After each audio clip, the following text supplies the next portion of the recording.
Sementara itu, Partai Demokrat mengklaim tidak akan meminta kursi bakal cawapres saat mencari kawan koalisi. Demokrat yang hingga kini belum memutuskan akan berlabuh ke koalisi pengusung bakal capres Ganjar Pranowo atau ke Prabowo Subianto.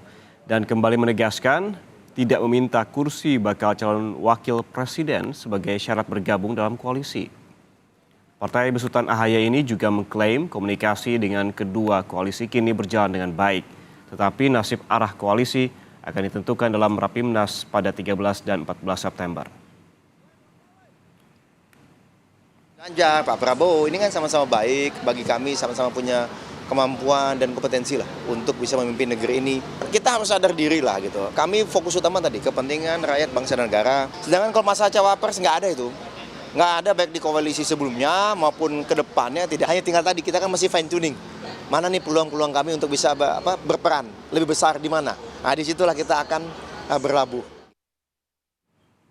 Sementara itu, Menteri Pertahanan sekaligus bakal capres Partai Gerindra Prabowo Subianto duduk satu meja dengan Ketua Majelis Tinggi Partai Demokrat Susilo Bambang Yudhoyono. Prabowo tampak akrab di syukuran hari ulang tahun ke-64 Persatuan Purnawirawan dan Warakawuri TNI Polri atau Pepabri. Kebersamaan mereka dilanjutkan dengan bernyanyi bersama di atas panggung. Prabowo dan SBY bahkan saling bergandengan tangan saat berfoto di akhir acara. Prabowo menyebut keakraban dengan SBY adalah hal yang wajar sesama anak bangsa. Ini adalah ulang tahun Pepabri, ya kan? Ya kita.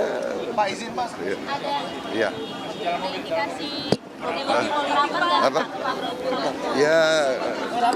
Tadi udah akrab banget Pak, sampai nyanyi bareng kan Pak. Tadi kan akrab. Ya kita harus akrab lah. Sesama purnawirawan harus akrab. Sesama bangsa harus akrab. Ya. Tapi berarti ada lobby Pak untuk Partai Demokrat merapat ke koalisi pengusung Pak Prabowo. Ya itu demokrasi itu. Ya. Oke. Oke deh. Thank you. Thanks ya.